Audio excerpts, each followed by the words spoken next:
Hello. Looks like we're the early birds here. It looks like it. I'm Pietro. I'm David. Nice to meet you. Nice to meet you, David. I was all Thanks for worried joining. about not getting connected in time and realized I was a couple of minutes ahead of schedule. So yeah, you're right. We're the early birds.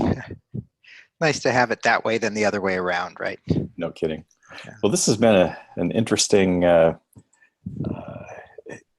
process and activity for me. And thanks for having this chat. It probably be very eye-opening for a lot of people, and hopefully we get a lot of people joining. Yeah, I'm looking forward to it. Yeah, thanks for joining. Obviously, it's hard to have a conversation if there isn't anyone to have a conversation with. So we appreciate folks coming on. Are you saying it's unhealthy to talk to yourself?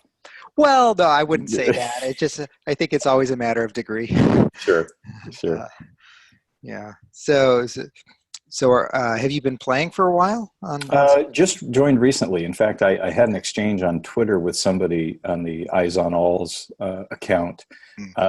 My team name and identity on there is Memory Cafes.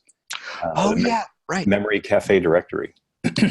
Yeah, that's great. So does that mean you're heavily involved in the organization of the memory cafes? Well, it's the short version of a very long story is I operate a website called Memory Cafe Directory, and this is a global directory where people can list. I've been there. Yeah. Oh, have you? Wonderful. Yeah. No, it's great. Yeah. I say global. Places all over the world. Well, in the Netherlands, yeah. I think you have some. Well, the four countries I have now are U.S., Canada, Australia, and the U.K. Oh, in the UK. Okay. And most are in the U.S., but UK is probably second, then Canada, and then Australia is coming on too. So okay. So far, the English-speaking countries, then I guess. That's all I can do, right? Yeah. Well, it's I think of the Netherlands as and much of Scandinavia as English-speaking. Maybe not as a first language, but they all seem so fluent. So maybe that's the next zone to cover. Absolutely, yeah. Anything I can support. I mean, it works out because the more entries we have on the site, the more people can find something nearby, and that's the whole point. Right. So thank you for visiting. That's great. Yeah, well, thanks a lot for organizing that. I've just from what I've seen and heard and talking with others, the memory cafes are really a place to find that kind of solidarity and comfort in exactly exchanging with others who are going through what you're going through. So it seems pretty powerful. Yeah, and I created it when I first found out about the Memory Cafe concept.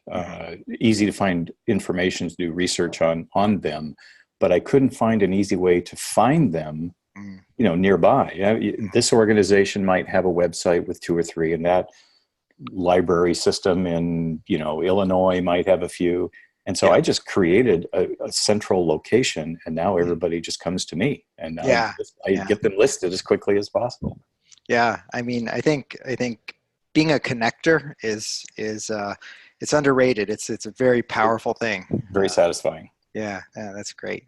Well, it looks like we got some others on. Good. I see some super catchers. I see Cheryl, aka S.A. Chambers, is with us, and so it looks like folks are going to be kind of joining soon here. We're expecting to have Chris Shaffer with us today, who's one of the leaders of the lab that's doing the research that we're supporting with stall catchers, and hopefully we'll also see Andrew Westfall, who would certainly be a special guest and someone I haven't spoken with in quite a while, who created a precursor platform to stall catchers that was part of a NASA project, and his project and its successors are still alive today. So it'll be great to talk with him as well.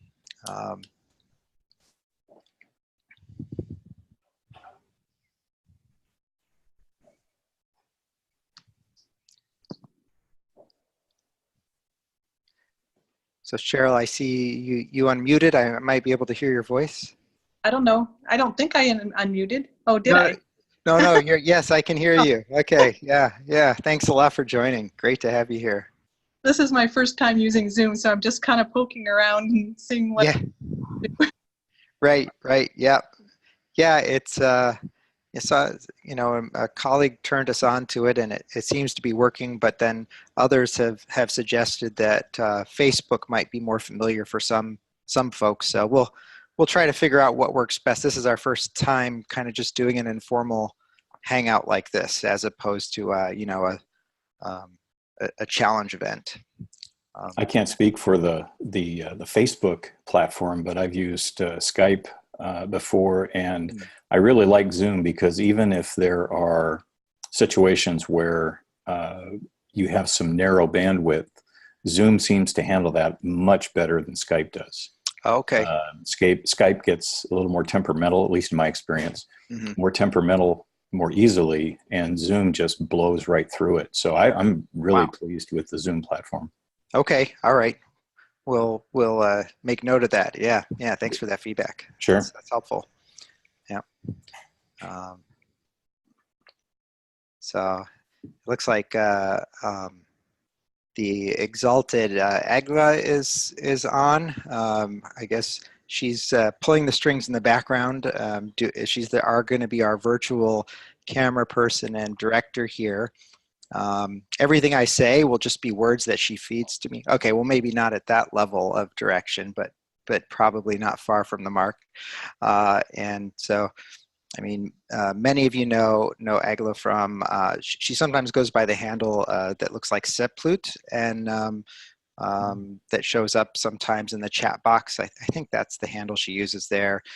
She's coordinating most of our outreach and organizing the challenges and designing the interfaces for the platform. So she's really kind of a creative director on stall catchers. So grateful to her. I see Nozomi just joined. Yeah. You mentioned the Sepluta? Yeah, yeah, exactly. I'm very pleased that ID is a member of the Memory Cafe team. Yeah. I recognized that, and I had to go look, and sure enough. Yep. So thank you for that, Egla. Okay, we've got both Chris and Nozomi on here, so they're the dynamic duo behind the research lab that's doing the Alzheimer's research that we're supporting. Nice to see you both. Thanks for joining us here on a Saturday afternoon. So I guess some folks may come in and come out, but I was going to say we might as well get started, but I feel like we already have, because this is really just kind of an informal hangout, an opportunity to ask and answer questions, I think in both directions. We sometimes have questions for folks who play stall catchers or have connections to Alzheimer's disease. And I think, sometimes there are questions the other way as well. So, anyway, so here we are. This is World Alzheimer's Day. And I guess for anyone who's dealing with Alzheimer's disease, every day is Alzheimer's Day. But I guess today is the day that that gives us kind of an excuse, not that we need one, but it's a nice excuse to get together and talk about the disease, the research, the platform, and what we're all doing together here. I mean, this is really kind of a coming together of different people that are coming to the disease from different viewpoints. So Chris and Nozomi, you probably heard from them in some of the videos that we've posted. We've done interviews with each of them. But would you guys like to just briefly introduce yourselves and just kind of at a high level describe your lab and then you do more than Alzheimer's research, but that's a big part of what you do. So would you mind just telling a little about that? Sure. So hello, I'm Chris Schaffer. I'm a faculty member in the Meinig School of Biomedical Engineering here at Cornell University. I run my lab jointly with Nozomi, who's right next to me. Introduce yourself. Yeah, I'm Nozomi. I'm also an associate professor in biomedical engineering. Chris and I have worked together. for a little while. That's our dog, Kayla. So I may have to manage her. So broadly speaking, both Nozomi and I, we were trained as physicists and came toward biomedical research later in our research careers. And still about a third of what our lab does is developing new optics-based tools and techniques for biomedical research. And then about 2/3 of what we do is use those optical tools to try to understand the cellular mechanisms that drive symptoms of neurological diseases. And the way we do that is we take mice and we give them diseases that we're trying to understand. And then we use these optical tools that we develop to look into their brains and see how cells interact with each other and how those interactions cause specific symptoms of the disease. So in the case of Alzheimer's disease, what we've discovered is that one class of white blood cell, neutrophils, stick to the cells that line blood vessels called endothelial cells. And that blocks blood flow in a subset of capillaries in the brain. And that causes one of the symptoms of Alzheimer's disease, this decrease in brain blood flow. And very excitingly, we've shown that if you block that adhesion and improve blood flow, that improves performance on spatial and working memory tasks. So if you block the blocking is what you're saying. If you unblock, exactly. if you unblock we block the adhesion so that the vessels start flowing.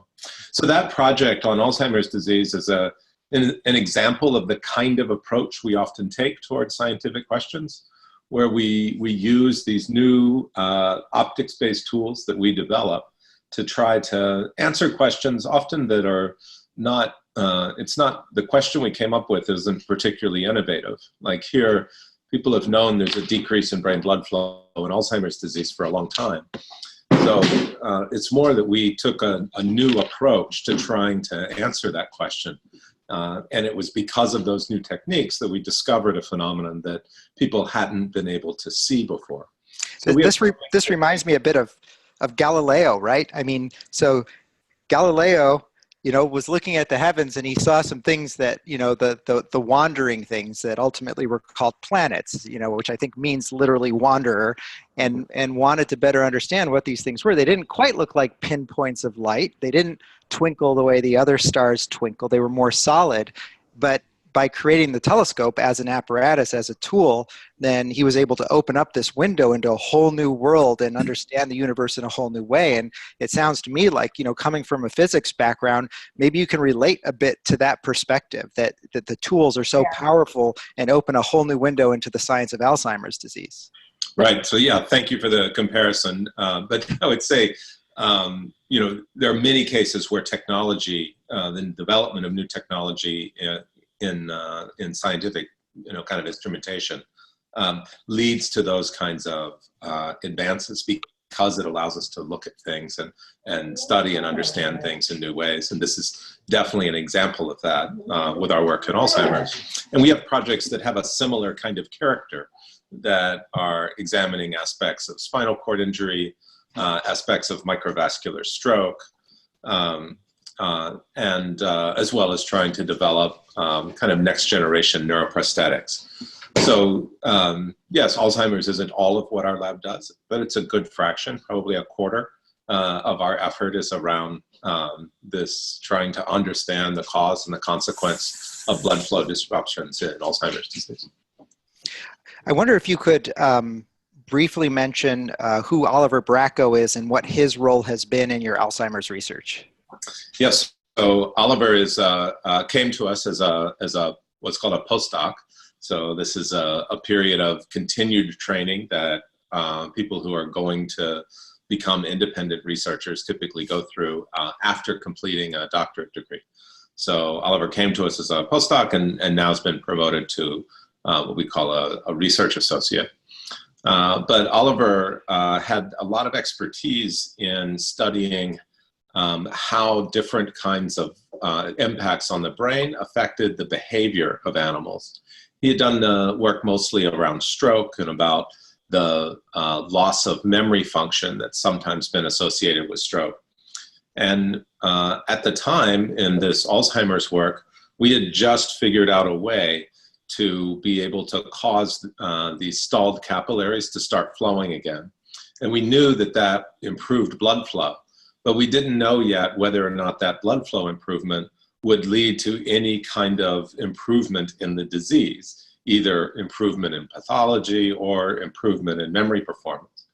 And so one of the things that really excited us about being able to recruit Oliver is we were able to bring a world expert in right from the beginning and do high quality behavior experiments that helped us demonstrate actually very quickly within less than a year of Oliver arriving that this getting rid of those capillary stalls led to this remarkable and very rapid improvement in memory performance of mice. Pietro, maybe I could say something about the people involved as well. So we're at Cornell University. It's an academic institution. So it's not just the research that's a product from what we do, it's training as well. So Oliver, he's in sort of the stage of his career where the next step will be an independent position. But a lot of the researchers that are involved in this project are younger, graduate students and even undergraduate students. And so they're going to be, you know, the future people that lead research. So just as important as the research that we're actually doing is the people that come out of the lab with the training to continue this in the future. Yeah, that's great. Thanks for that background. So it sounds like another benefit of this is that we're producing a larger army of Alzheimer's and other researchers in related spaces. So I'd like to we've got quite a lot of folks on the call, and I want to hear from them as well. So I wonder, so I see Cheryl Chambers, also known as S.A. Chambers, who you will frequently see in the online chat and on the leaderboards. I wonder if you could unmute for a moment and just introduce yourself briefly and tell us a little about how you came to find stall catchers and you know, anything that comes to mind about Alzheimer's disease or stall catchers or anything else. Oh, okay. Hi, my name is Cheryl, and Chambers is right you see on the screen all the time. I heard on a podcast about 2 years ago. The podcast was about Alzheimer's, and I heard about the game, and I went on and found it very easy to play, and it was really easy to pick up how to play, except the points. The points get complicated, so new players should just kind of, you know, ignore the points at the beginning and just try to figure out on how to do stalls.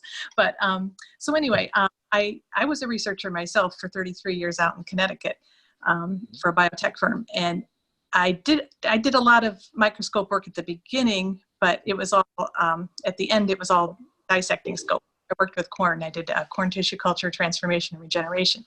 But anyway, so I retired early, and I'm taking care of my mother now. My mother has Alzheimer's and several other medical conditions, and she had to go to assisted living for 2 years while I got ready for my early retirement. And then I moved back to Ohio so she could come home and I could take care of her. So actually, if I need to leave in a hurry sometime right in the middle of something, that's what I'm doing, taking care of mom. But anyway, I like stall catchers. I get very engaged with it. I can pick it up and play just for 5 minutes, or you could play for an hour, depending on what's going on in the day. And now, well, well, thanks. That's that's an great introduction, and we really appreciate you know, all that you've contributed to stall catchers, both in terms of the vessel annotation and also in the community. You know, you're a familiar. I want to say a familiar face, although we don't see your face on there, but you're a familiar voice and a familiar presence, I guess is the word. When you come to stall catchers, is it usually to play, or do you look forward to seeing some of the folks that are regulars on there? Well, I do look for regulars. Like right now, we're missing Cap. But yeah. So yeah, and just as a brief aside, so Cap emailed to let us know that that he was taking a brief hiatus, and apparently he had an opportunity to go to Madagascar. So it's really hard to kind of fault him for that, and I think he's kind of earned it at this point. But as soon as he gets back, we're going to be eager to see him again. No, So that's well. Yes, I do like watching the chat Hello. box. It can get distracting. So once in a while, I close the chat so that I can just do the stalls.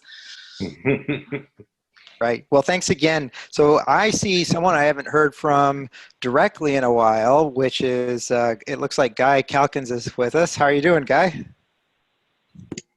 Hi, Pietro. I'm doing good. It's nice to see you. Hello. Thanks for joining. Hello, this is Simba 13. Who's joining? Someone else? Yeah, a new person, Yeah, Simba 13. Simba 13. Hey, welcome. Welcome. Hi. Hi. So Simba 13, I've seen you recently on Stall Catchers. Do you want to just briefly introduce yourself? Tell us yeah, something sure. about who you are and why you play Stall Catchers. Well, so my school really thinks it's very important, and my favorite class is probably science because I really enjoy it, because we get to do a lot of fun things, and Stall Catchers, it really helps. It's like, Makes a difference, right? yeah. Yeah. Wow. Well, we're really grateful. Do you mind telling what school or what grade you're in?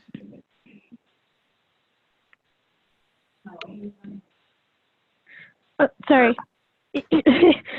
That's okay. No, and I know this is the kind of thing. I assume you have a parent nearby, and you can check with them. Oh, yeah. Because of course, you know, we're online, and this is the internet, and anybody can be on here. But we're grateful to have. We saw that we had a school from Colorado join recently, and that was very exciting.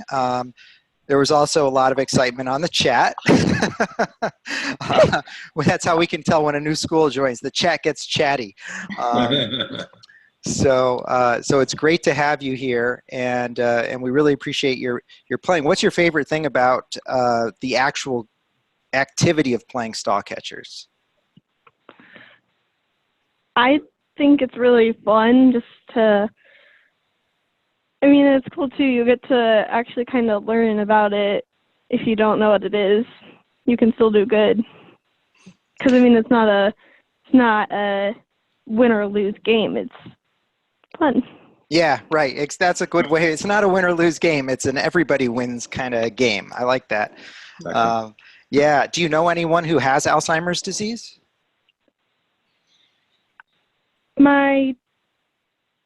Miss Gilardino's, I think her dad or grandpa might have had it. Yeah.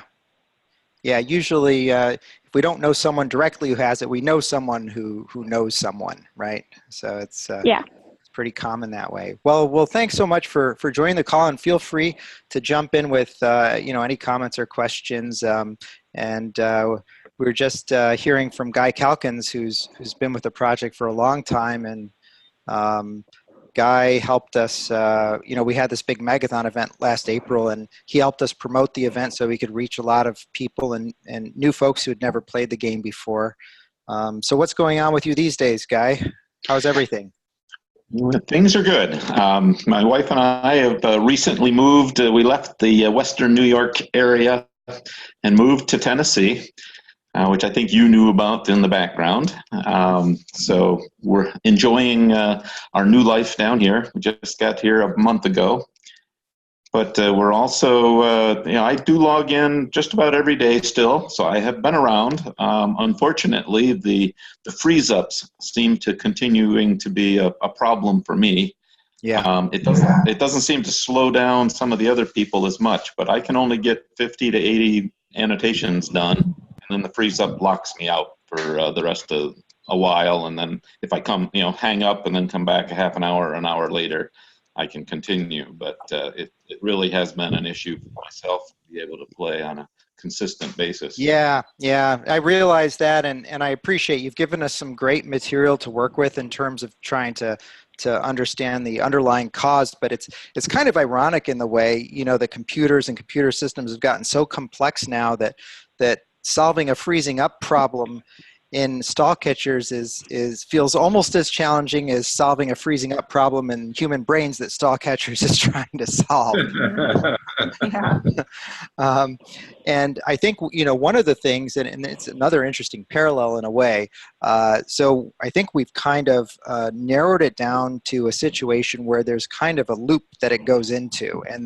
And so the idea is, if you're someone who's a prolific player, like you are, Guy, then the set of movies that you haven't seen becomes very small. And somehow when that happens, the likelihood of jumping into this endless loop seems to go up. We still aren't sure what precipitates that loop, but when it happens, I can see a log trace a mile long that says that the system's trying to find a movie for you, but it's trying to serve you a movie that doesn't exist, and it kind of gets in this loop. So we've kind of got it narrowed down to this level, but we're, you know, obviously it's not completely resolved yet. So that's, but that's, you know, certainly I spend at least a few hours a week trying to work on this and get to the bottom of it. And for anyone else who's experiencing that issue, It's a physical-based game. It's science. I hear someone else on. Yeah, that's Simba 13. I think she's talking to her mom. Oh, okay.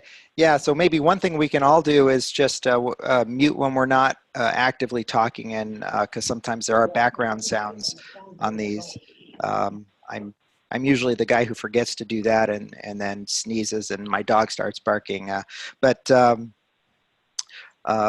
So the parallel and you know, this is one of the things that got me really interested in the work that Chris and Nozomi are doing, is that there's kind of an endless loop situation, I think, with that the discoveries they've made speak to for Alzheimer's disease. And I don't want to speak out of turn, Chris and Nozomi, so maybe you can correct me, but I think the basic idea is that sort of inflammation can cause the blood flow to get stopped, and then when the blood flow is stopped, you can't clear out that stuff that forms the plaques. So then you get more of that stuff, and that causes more inflammation, more blood flow is stopped, and then it's this vicious cycle. So that's kind of an endless loop in the brain we're trying to solve. Is that a rough approximation of what your research is showing? Well, yes. So we've actually studied the cycle, and it is exactly, we think that there is this relationship that you start going down this pathway where you start to have more amyloid beta for some reason that causes inflammation that then leads to a change in blood flow, and then that cycles back again. So our hope is that if we interfere in that cycle somewhere, we'll be able to slow down the disease. The other thing that's kind of interesting as well that we've sort of been working on as well is starting to look at what it is that happens to the brain and the neurons when this blood flow decreases. So we've also started to look at exactly what kind of neural activity is changing, because that's really what we want to be able to rescue, the neural activity, right? We want to be able to get back to where we have cognitive function again. So some of our newer projects are starting to look at with different methods on what the neurons are doing and how they change when we can improve that blood flow. Great, thanks for explaining. Yeah, that's really exciting, and that's definitely, I think, motivation, you know, to analyze the data on stall catchers so you can answer these questions. Yeah, agreed, Pietro. Yeah. I mean, we have some evidence at this point that positive feedback cycle you were talking about may exist. We need to do additional experiments to really know for sure how strong the influence of increasing brain blood flow is on removing amyloid and preventing additional inflammation and additional amyloid deposits. So we need to do more experiments there to really understand how important that influence is. But we already see evidence that it exists. if it turns out to be important, and of course, if these same mechanisms prove to be true in humans, then this could suggest that a therapy that improved blood flow would do more than just lead to an improvement in neural function due to that improved blood flow. It may also slow some other aspects of the progression of Alzheimer's disease. So that could make it something that could potentially be more efficacious than you might think, just based on treating a symptom of the disease, which yeah. I mean, I think that's really exciting, and I think part of what makes that interesting and compelling to me is you see an article coming out almost once a month that there's this new promising or prospective treatment for the disease, and when I think about this emerging research in the context of what you're doing, it sounds very complementary. There's this new vaccine idea that's come out that could slow the development of the amyloid, the stuff that turns into the plaques. And so the combination of some of these different approaches, I wonder if you get sort of a synergy, a combined benefit of these things. I just realized that I spoke with someone when we were the first ones here. David, is it Wiederick or Wiederick? I want to. Wiederick. You're closer than most. Okay, yeah. So I wonder if I know you introduced yourself earlier, but could you please introduce yourself again and talk about the memory cafes? It's really interesting. Oh, absolutely. I first learned of stall catchers through Lori LeBay. And I've known Lori for several years. I first learned about memory cafes, as we talked earlier, and was fascinated with the concept and the value that they bring. Easy to find out about them, hard to find where to find them. And so that's why I created memorycafedirectory.com, a simple way for people to find memory cafes in their local area. Nearly 800 listings now, mostly in the US, but it also includes the UK, Canada, and Australia. So it's something that we all know of people, and I have relatives that have had issues with Alzheimer's and other dementia, and certainly know a number of people. And so this has become, the Memory Cafe directory has become a bit of a passion project for me. And I get people contacting me several times a week, sometimes several times a day, asking to have their memory cafes listed, and I get them listed, updated, as quickly as possible. The environment, the dementia-friendly environment that people can visit and attend, it just seems like everyone, it's like they say, if you know one person with dementia, you know one person with dementia, because it affects everybody differently. And I think the memory cafe concept is the same way. They're all a dementia-friendly environment. They're usually run by people that know what they're doing, professionals, but everyone is different. It might focus on music. It might focus on arts and crafts. They might have speakers. It might be at a museum, a farm. There's so many ways to allow people to just interact and kind of forget about the challenges they're dealing with. And I think the biggest thing is people don't realize that memory cafes are not respite care. They're designed very specifically for the person living with dementia and their care partner to attend together. Right. It's not, and I don't hear it as often, but I still hear it, and I try to correct people. It's not designed to be respite care. That's a whole different animal. Important, but different. Mm-hmm. And so that's kind of the short version of, as I said earlier, a very long story, but that's my role. And I'm very pleased with now having 8 members on the team Memory Cafe's stall catchers team, just from promoting it on social media. And I just enjoy immersing myself in that process. So thank you to everyone who's doing this. I think it's a great concept. Oh, thanks a lot. Yeah, and thanks for what you're doing as well. I remember reading about, I think I mentioned, I sort of independently discovered or maybe heard about the memory cafes from Lori LeBay, who you mentioned, and reading about them and fascinated to realize that it was the folks with Alzheimer's disease, with their caregivers attending. And we were thinking, I wonder if this would be a place where people would want to play stall catchers together once in a while as an activity. And then I thought, well, I don't know. I mean, it sounds like maybe it's not that. I don't know if it's that kind of environment. Well, I think it might be. And I would appreciate everyone on the call, if you wouldn't mind, I'd love some feedback. I actually published a post on Memory Cafe directory about stall catchers a while back, and suggested that it would be an appropriate activity. And that's taken from the stall catchers material that's online that I read about, and some of the movies that, the videos that you've done, that, even if there's an impairment, depending on how that impairment affects that person and to what degree, they can watch the movies, they can move the slider back and forth and look for patterns and look for the openings. As I said, every memory cafe is different, so it may not be appropriate for me if maybe the general condition of the people that are there might be a bit more challenging. But many cafes probably have enough of a variety of people who could absolutely do this. I mean, I was pushing pretty hard in the article about, bring your iPad, bring your laptops, make it a stall catchers day.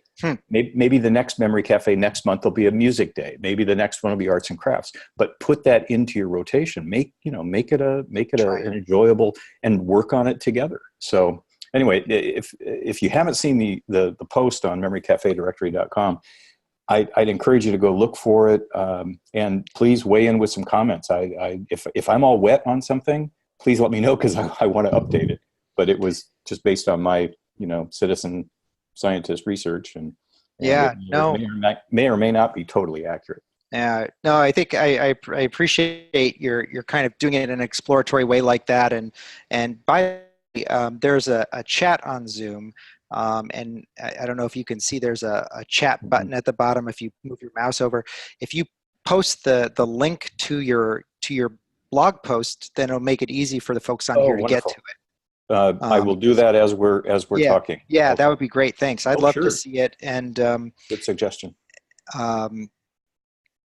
it sounds like, it looks like Agnes read the article. Oh, and really wonderful. liked Thank it. you. So, Well, I'll get that link and actually put it in the chat in just a moment. Thank you. Okay, great. And the only other comment, and I'm going to try to be quiet here so other people can talk, but the only other comment is that one of the things we've done in some environments is do it as a group activity. So one person, has their own account, they put it up on a big screen, and then everybody kind of votes, is that flowing or stalled?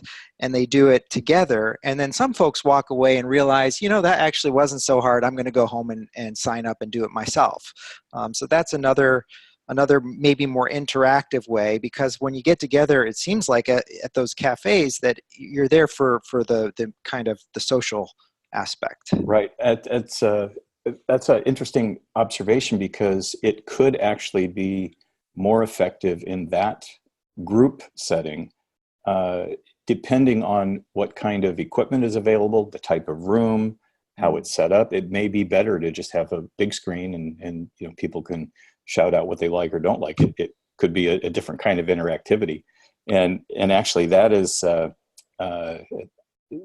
just share one other additional resource that I've kind of stumbled across myself, is the idea of recall, helping to solidify the memory of, our recollection of things. And the more you recall it, the more it stays in the shorter or longer term memory.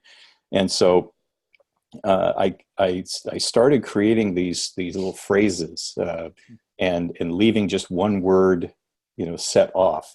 When it rains, it pours. Mm-hmm. And these kinds of phrases that we all know. And I created a series called Memory Joggers that people can just download the PDFs on the site. And it's just a fun way. The feedback I've gotten from people who have used these in memory cafes is exactly what you're talking about as far as a group activity, where they will, the facilitator will read the first part of the phrase, and then depending on the group makeup, will shout out, the first person to think about what that final word is, they shout it out, and it gets a little raucous, and depending on the group, that's very appropriate. Some groups are more Right. subdued, I understand. Mhm. But I think I've got 6 or 7 versions of that out there that people could just download the PDF and have fun with it. So I've gotten good feedback with that too. It's just a lot of fun to have that group environment, which is yet another way to enjoy the memory cafes. Yeah, that's great. Yeah, that sounds like a really effective strategy activity for engaging and reinforcing those pathways, right? So Right. that's fantastic. Well, thanks so much. Yeah, thanks for the introduction and for describing. I have not been to one of these, and I feel like I will. I'd like to. I mean, unless there are rules about who can show up and who can't, I'd like to attend one.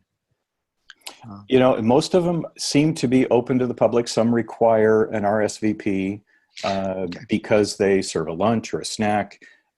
Some just want to know how many, but they're certainly designed for people to come as a pair, the care provider as well as the person living with dementia. But certainly a researcher interested in participating shouldn't have any problem. That's something I think would be very, very valuable. I was able to get finally figure out how to get the link there. So. Okay. You're a multitasker. I envy people who can do that. Well done. Yeah, I am. I'm not good at it, but but I can do it. That's great.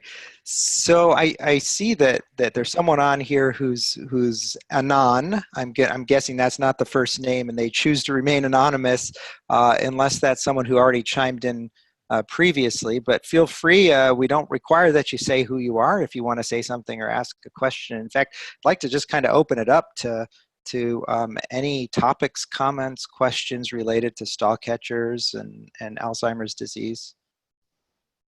I've got one, Cheryl in Ohio. I was listening to a podcast last night, Science Versus by Wendy Zimmerman, and it was about exercise. And there was a short little blip in there that she put in about there's some new information about mice who love to run on the wheel, the little, they can run on it as much as they want. And they compared the brains of the mice who love to run on the wheel to ones that don't like to run on the wheel. And they found that the ones on the wheel actually were producing new brain cells. I wondered what the scientists there have to comment on that. Yep. So that's an effect of exercise that's been demonstrated a few times in rodents, where increased levels of exercise are associated with higher rates of generation of new neurons in deep parts of the brain, actually near some of the kind of memory centers of the brain. In fact, in our own lab, and there's actually a data set that's I think recently been completed in terms of analysis, or maybe it's up there now, about exactly looking at this effect, the effect of exercise on the progression of Alzheimer's disease, and in particular on these capillary stalls. So this was actually something that came at us from the stall catchers community. A lot of folks kept asking, like, hey, would exercise get rid of these stalled capillaries, improve blood flow, and could that be a mechanism that links increased levels of exercise with decreased risk and severity of dementia and other Alzheimer's disease and other forms of dementia? So we took some Alzheimer's disease mice and we gave some of them running wheels and some of them not, and let animals run freely for about 3 months. And consistent with what other folks have found, there are some animals that want to run more and some that want to run less. The ones that run more later do better on memory tests. And when we looked into their brain, we also see that the ones that run more have increased levels of new neurons being born in those deep brain regions. So the running effect reproduced what it is that other people have shown running does in the Alzheimer's disease mice. But when we looked at the capillary stalls, there was no difference. So running and exercise has a clear benefit for the cognitive function in Alzheimer's disease. but it doesn't look like, at least in this initial study in mice, it doesn't look like it acts through decreasing the number of capillary stalls and increasing brain blood flow. So we're preparing a paper that'll report on that right now. And that'll be one of the first papers that comes out that has a conclusion based on data from stall catchers analysis. Wow, that's really interesting. So, I mean, it sounds like another example of complementary approaches to tackling the disease. So you could, yeah, right. So you can exercise, and if there's a way to reduce stalls down the road, then those things will work together. Sounds like. Exactly. This doesn't mean you shouldn't exercise. You should exercise. Right. Just the benefits of exercise are not, at least in this study, don't appear to be caused by improving this microvascular blood flow deficit that we've identified in Alzheimer's. Got it. Got it. Could I ask a question related to that? The research is being done based on the input from us citizen scientists. It's helping you focus on certain areas when the group identifies, stalls. But what happens? What's kind of the next phase? You're getting great information as far as where these stalls are and probably how they're made up, how they come and go, whatever that is. But what happens next? How do you take what we're learning now, and if you project X years into the future, how do you get from here to helping people that are living with Alzheimer's? What's the progression?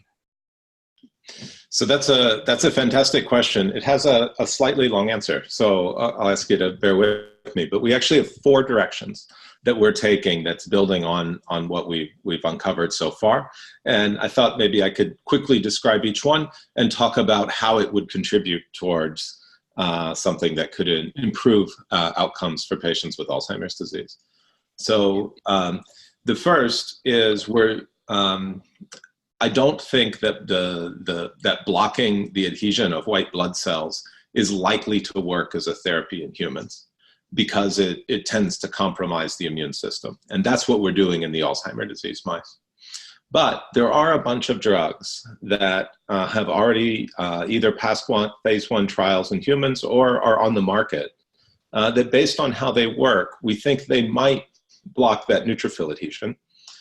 They're mostly drugs that are given for autoimmune disease and for things like multiple sclerosis, so they are immunocompromising. But they would be safe for a short period of time. And we're screening those drugs in mice now to see if any of them make the stalls go away. If some did, then those could be candidates for a short-term trial in humans that would primarily have a scientific goal.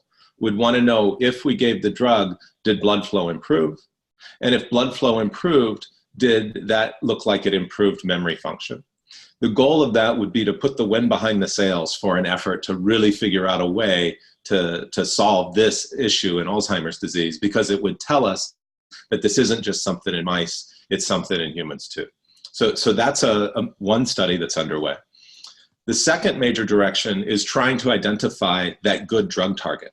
So we want to find something that is Alzheimer's and brain specific, if we can, where you would say blocking the activity of this protein, or blocking the activity of this molecule, or enhancing the activity of some protein will fix the stalling phenomena.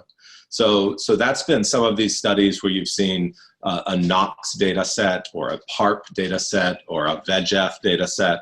So those are all different parts of a molecular pathway that we think links the amyloid beta, that is a dominant pathology in Alzheimer's disease, that we think links that to increased capillary stalls. And we're trying to see whether or not we're right about this pathway that we've identified, and trying to find places along it where you could guide a drug development effort to have a molecule or a drug that people could take that wouldn't be immunocompromising, because it was targeting something brain and Alzheimer's disease specific about this kind of vascular inflammation. The third major research direction has to do with, this is, if this is we ever get to the point where we have a therapy, we're going to have to know who to give this to. And this isn't something that you'd like to start taking it before you started to exhibit the cognitive symptoms of Alzheimer's disease.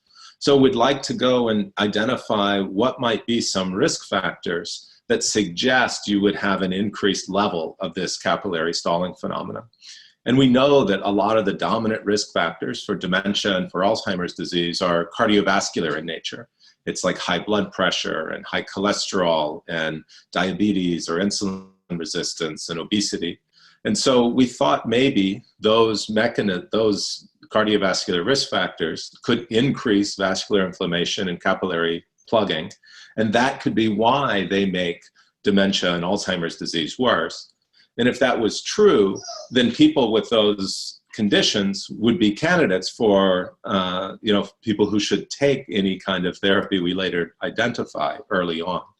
So we've tested that by giving mice these cardiovascular risk factors, hypertension, giving them obesity, and looking to see if it makes the capillary stalling worse. So you've probably seen the high-fat data sets and the hypertension data sets. We're just putting together a paper now that's going to report that it does not, that while high-fat, eating a high-fat diet does seem to increase the number of non-flowing vessels, it's a different kind of cell. It's not the same cell that's causing the thing that we see in Alzheimer's disease. So it seems like a different mechanism that underlies it. So still not good.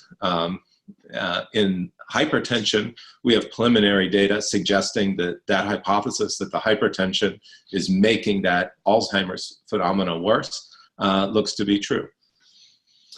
And then the last research direction is the one that Nozomi mentioned a minute ago. So this drug that we can give to Alzheimer's disease mice now represents one of the first compounds that anybody's described that you can give to an Alzheimer's disease mouse that's not able to do a memory task. And then within a few hours, they can do that memory task. So that's an improvement in memory function that's happening on a time scale that's too fast for there to be new neurons being born or even for there to be significant changes in the wiring of the brain. So instead, what that means is that difference in memory performance is encoded entirely just in differences in the firing activity patterns of neurons in the brain. And so we recently hired a new postdoc who's going to come into the lab, and the goal will be to look at those differences in neural activity patterns. And in some sense, this would be directly looking at the neural activity of the dysfunctional and functional Alzheimer's disease brain. And it's truly a basic science question. We don't know what we'll see or what we'll learn, but one possibility is that the insights that we gain into those differences in brain function suggest new ideas and new therapeutic directions for treating Alzheimer's disease, in the same way that us looking at blood flow has suggested this blocking of neutrophil adhesion or fixing the vascular inflammation as a potential therapeutic approach. So 4 things. The first one is, can we figure out if the same mechanism is at play in humans? The second, can we identify a good drug target that could be developed? Third, can we identify the people who should take this drug? And fourth, can we learn something new about the nature of the dysfunction in Alzheimer's disease? So those are the 4 directions that we're building on now based on that initial work. Well, it sounds very simple. I'm just surprised you don't have it figured out yet. Well, that's a great. Yeah, go ahead. Sorry. Thank you for that explanation. It provides a much larger perspective, than just watching the movies, and which I hope a lot of people can. It looks like this is being recorded. I hope a lot of people get to watch this, but very instructive on how the work that we're doing with the movies apply to what the end result is. And you mentioned a lot of the data sets. I'm a relatively newcomer, so is it VEGF that is the current one? Mm-hmm. I'm just curious. I'm assuming there are many data sets yet to come. do you have a queue of those? Do you have more in the kind of in the wings waiting to come? Is it a matter of how many of us can participate? I mean, give me a sense of scale here as far as what kind of size of data set that overall is something that, you know, we can chip away at. So I'll give a couple quick numbers and then turn it over to Chris in terms of what's waiting on the shelves to be analyzed. Thank you. But a typical data set can range from about 30 to 40,000 vessels to say 200,000 vessels, usually closer to around 100,000 vessels. And is it each movie is a vessel? Is a vessel. Okay. Yeah. Okay. Yeah. Each movie is a vessel. So it gives you a sense of why, you know, it can take a while. That bar doesn't move very quickly. Although the good news is that today we're operating on average about 5 times as fast as the lab was originally getting through the data. And we have folks not just in the US, but around the world. So instead of just having, you know, a couple lab techs who come in every day, 9 to 5 to do this stuff, we have people around the clock, you know, who are playing stall catchers. So it's in constant motion, and it's exciting to feel like there are points all over the globe that are all focusing on this effort at once. But so, Chris, did you want to say something about the queue? Yeah. So there's a long queue of both data that we've already taken, as well as experiments that we have coming up that are planned. It used to be the case that the dominant bottleneck in this research was answering the question of how many capillaries are stalled or not stalled in a particular data set. And that was, you know, because this, you know, 100 to 200,000 capillaries would have to be analyzed. It's no longer the case that that's the dominant bottleneck. Now the dominant bottleneck is experimental throughput. How quickly can we do the kinds of experiments we need to do in mice to answer questions? So stall catchers has got us to the point where we're limited not by the analysis, but by the doing the experiments. So I just realized, and I want to apologize, I've been remiss here.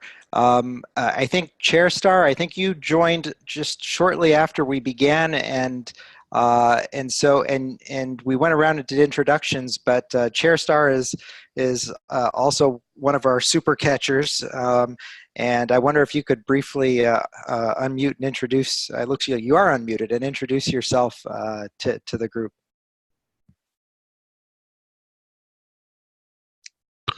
I don't know if, well, it looks like on this end you're unmuted, but we can't hear you if you're talking. So if ChairStar, if you can tinker with your computer and see if we can maybe hear you. In the meantime,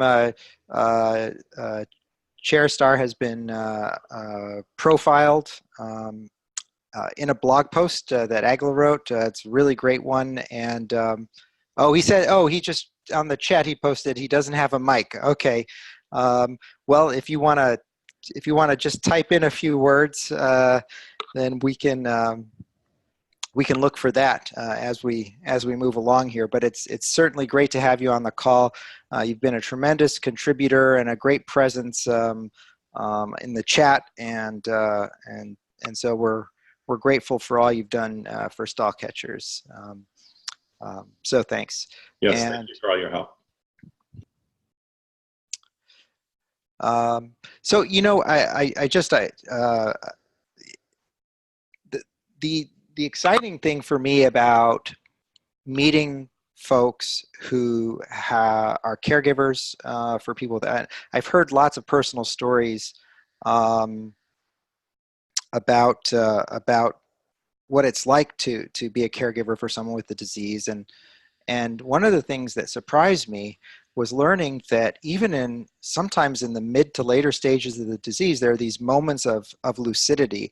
And I guess this has been portrayed in some of the films and things about Alzheimer's, but this moment of suddenly, you know, the person is present again and they recognize you, they know who you are, and it's kind of like you get this quick window of opportunity to reconnect before the disease kind of takes over again.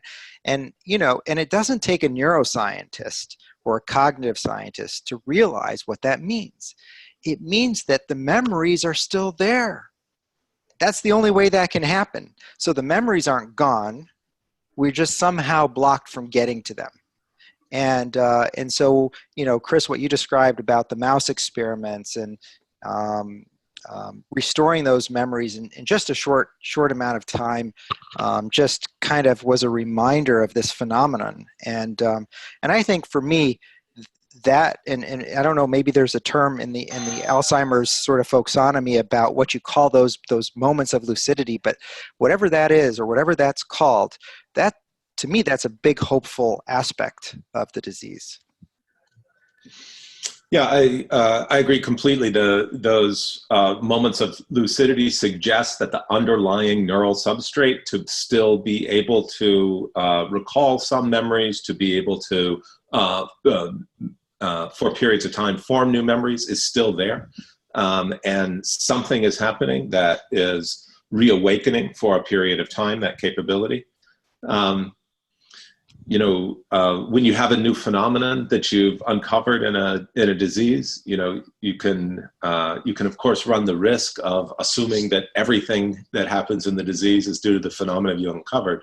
But on the other hand, you'd be naive to not go and look to see if some aspects of the disease made sense in light of the phenomenon you've uncovered. So we've of course thought about those moments of lucidity in terms of time variations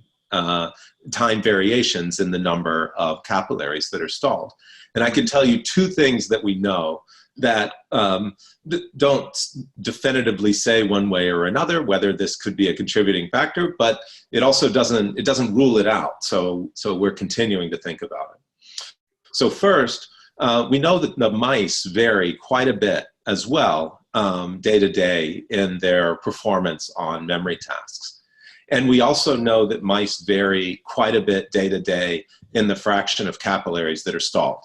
So both of those things are kind of varying day to day in mice. We haven't done the experiments to see yet whether they vary together. So we don't know that question yet.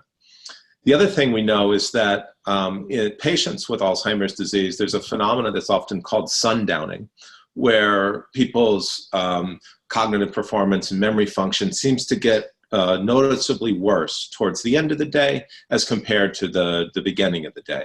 And not just being tired, but like, you know, memory performance gets worse.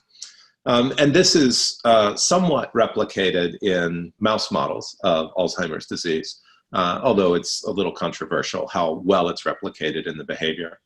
But anyway, we looked to see if maybe there was some kind of circadian link to the number of capillaries that was stalled, with the idea that maybe something is happening in your body during the day that's driving a little bit more inflammation and increasing the number of stalled capillaries. So there we just looked at the number of stalled capillaries in mice that had just finished a night of sleeping versus mice that had just finished you know, being awake for a period of time. And we saw a trend, although below the levels of what we would declare as sort of a scientific finding, but we saw a trend that's enough that I want to look again, suggesting that there was an increase in the number of non-flowing capillaries towards the end of a period of wakefulness as compared to the end of a period of sleep. So anyway, at this point, it's just kind of, you know, thinking about an idea and some observations, but there's a possibility that this capillary stalling phenomena is linked to those, or it could be one thing that's linked to these kind of time-varying periods of lucidity that Alzheimer's patients experience. Yeah. Wow. So if I understood right, that maybe these periods of lucidity are kind of just a natural kind of aspect of the circadian rhythm related to stalls, that there could be a sudden decrease in stalls or increase in stalls based on the time of day. And, you know, it kind of makes me wonder, you know, obviously we rely heavily on the pharmaceutical industry to find and test drugs that are effective, but, you know, I think there are many people who swear by some treatments that are not part of that industry that have been discovered separately.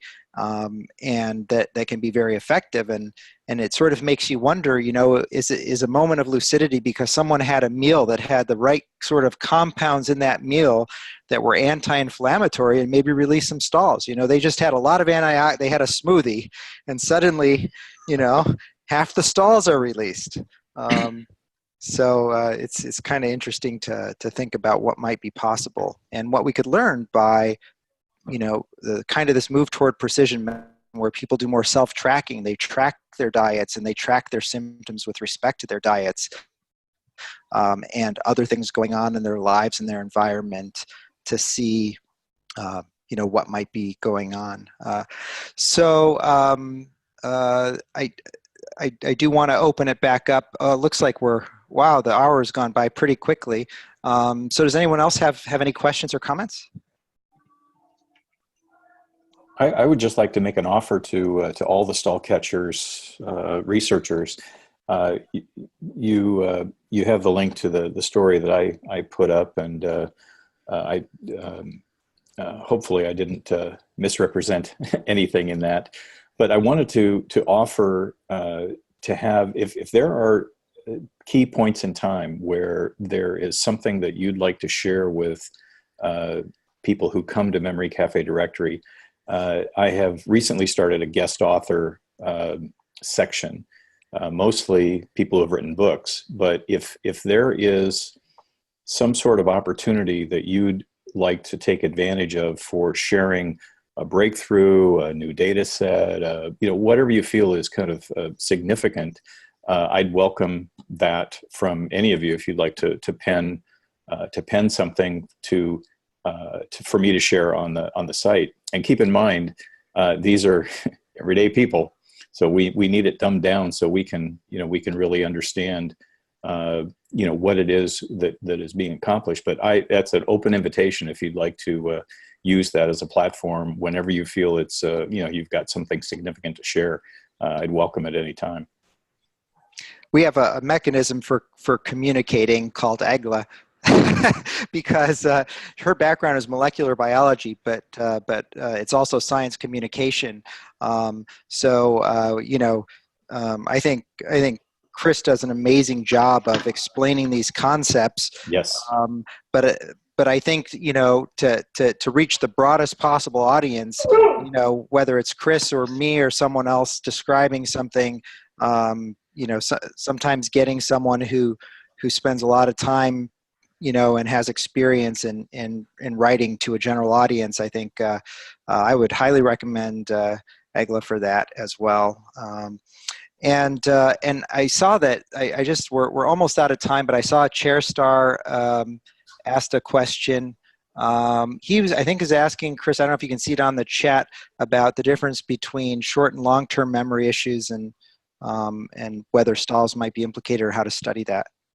Yeah, sure. So Chair Star's question is whether an aspect of Alzheimer's disease is noticing that people have difficulty remembering something from just a moment ago, but still are able to remember things from many years or decades in the past. And in fact, that is often how the early stages of Alzheimer's disease present. Although I want to be clear, it's not specific. So there are other ways, there are other kinds of, there are other causes of dementia that can present in a similar way that are not ultimately Alzheimer's disease.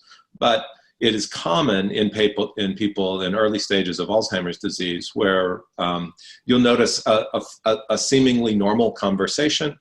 And they'll ask a question and you'll answer it and the conversation will go on. And then you'll get that very same question again. And the reason that's happening is that the part of the brain called the hippocampus that's important in the ability to translate your kind of current experience into a memory.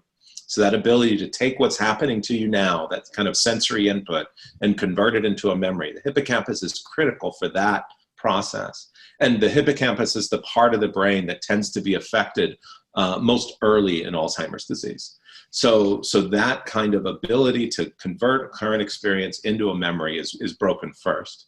As Alzheimer's disease progresses, though, the ability to recall old memories also starts to fail. And that's why, as the disease progresses, you have people who get lost in places where they're familiar. They begin to have difficulty remembering names, things like that. So eventually stored memories are lost, but often the first way it presents is exactly how you describe, where it's that inability to convert a sensory experience into a short-term memory.